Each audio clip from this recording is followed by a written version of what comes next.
analizando en materia socioeconómica, tiene su correlato en una fuerte pérdida del poder adquisitivo. Uno de los especialistas que está siguiendo este tema es el analista financiero Salvador Vitelli, a quien tenemos en línea. Salvador, José Calero te saluda, ¿cómo estás? ¿Qué tal, José? ¿Cómo te va? Buenas tardes, buenas noches. Gracias por la invitación. No, gracias por atendernos. Hay un dato interesante que publicaste de lo que está ocurriendo con la pérdida de poder adquisitivo que realmente marca una caída muy fuerte, ¿no? Sí, bueno, lo que estaba comentando el día de hoy es en base al dato que se conoció del RIPTE, que es la remuneración imponible promedio, es decir, la remuneración promedio de los trabajadores estables, es decir, trabajadores en blanco, que se publicó y se conoció el dato de febrero que marcó una caída del 26% interanual. ¿Qué quiere decir esto? Febrero contra febrero cayó en términos reales un 26%. Esto es principalmente por dos factores. Bueno, la ya conocida aceleración inflacionaria que tuvimos a partir de diciembre, lo cual deterioró de manera abrupta los salarios reales por el hecho de que las paritarias y demás no alcanzaron a hacer lo suficiente como para poder amortiguar este impacto, y además de que este tipo de índice tiene en cuenta, y esto es muy importante, solo los factores remunerativos del salario. Entonces tuvimos fuertes componentes de paritarias que se hicieron en concepto no remunerativo para que esto impacte de manera más directa al bolsillo y que no lo refleja, pero que de todas maneras el índice está marcando una fuerte contracción en términos reales, ya llegando a valores de salarios en términos de poder de compra, de poder adquisitivo, de la salida de la convertibilidad ya por 2001-2002, y que se compara con un escenario bastante frágil en términos de salarios. Esperamos de que esto sea no solamente algo estadístico, como comentaba, sino también de que con la caída de la inflación y también el aumento de las paritarias tenga su recomposición. Salvador, ¿te da la impresión de que esta caída del salario forma parte de las variables que necesita, por lo menos en esta etapa inicial, el modelo que pretende implementar el gobierno de Javier Milei para eh, cerrar su mirada de qué debe ocurrir con la economía? Digamos, por un lado, superávit fiscal. Estamos teniendo también superávit comercial, fuerte caída del gasto público, reducción de empleos en la administración pública, pero también necesita, por razones económicas, estructurales, una caída del salario.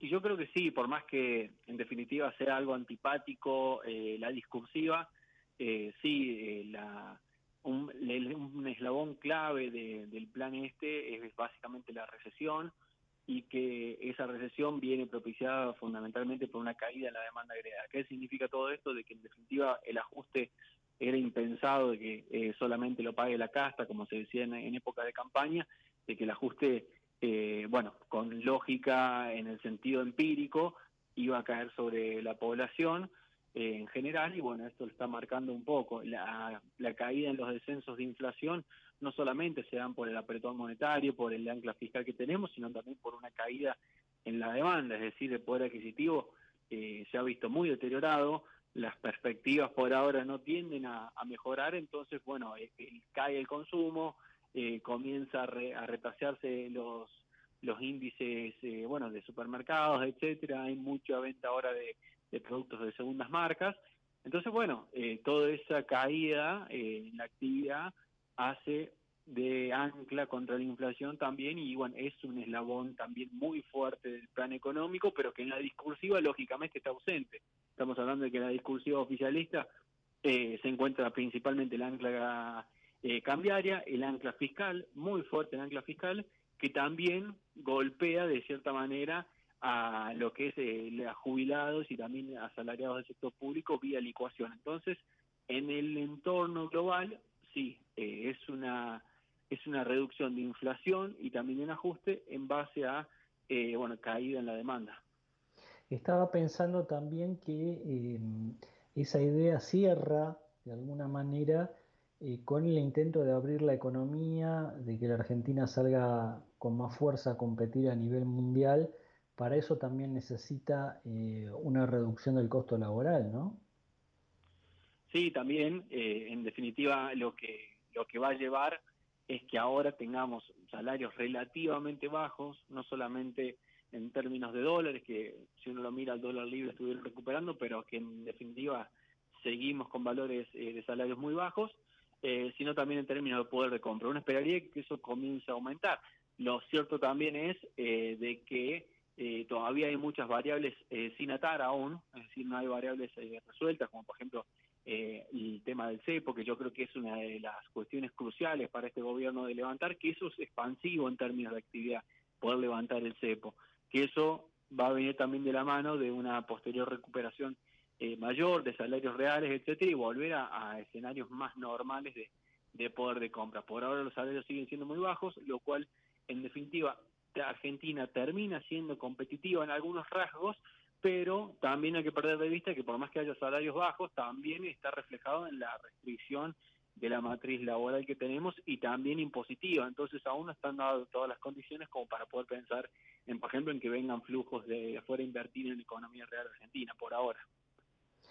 Bueno, otra de las aristas que seguís del escenario económico es el sistema financiero. Algunos banqueros están anticipando que va a haber en los próximos meses un retorno del crédito. Mucha gente está pensando en el crédito hipotecario, que en los 90 fue importante, permitió a muchas familias el acceso a su primera vivienda. ¿Qué condiciones, además de que los plazos fijos están colocados a muy corto plazo, qué otras condiciones deberían darse para que regrese el crédito en la Argentina? Bueno, como primera medida lo que tiene que suceder, y un poco está en esas vías, aunque como te comentaba hay ciertos cabos sueltos, es un descenso de la tasa de inflación. Es muy difícil, un descenso y sostenido y sustentable de la tasa de inflación, que te permita pensar en tasas de interés, de créditos hipotecarios que sean a más largo plazo, que no sean tan onerosos para el tomador de crédito. Y segundo y fundamental también, por más que haya tasas bajas, es también la expectativa, la perspectiva que tenga cada agente económico con respecto al devenir de Argentina. Es decir, por más que hoy, supongamos, ofrezcan tasas bajísimas para pymes, o que se refleja en todo el mercado de tasas, pero lo hablo de pymes para ser más esquemático, por más que haya tasas bajas, no necesariamente quiere decir que lo vayan a invertir, porque en definitiva no saben cómo van a estar vendiendo en los próximos meses. Entonces, eso puede hacer un paralelismo con el mercado hipotecario. Es difícil pensar con esta maraña de aún cuestiones sin resolver y también con la poca perspectiva que hay en la población en general hacia adelante. Entonces, me parece que van a tener que alinearse expectativas en el buen sentido y crecimiento económico de Argentina como para poder empezar a impulsar créditos y a partir de allí comiencen a aparecer créditos hipotecarios y una tasa de inflación sostenida y sustentable hacia la baja que permita de que las tasas bueno, no sean tan onerosas y que no tengamos un intento fallido como fue los hipotecados UBA hace pocos años, donde se intentó hacer de vuelta un otorgamiento de créditos hipotecarios y que luego resultó en una suerte de rescate por parte del Estado frente a estos deudores que se habían indexado a inflación. Salvador, gracias, que te vaya muy bien. Gracias igualmente, que anden muy bien. Ahí estaba el economista, especialista en finanzas, Salvador Vitelli.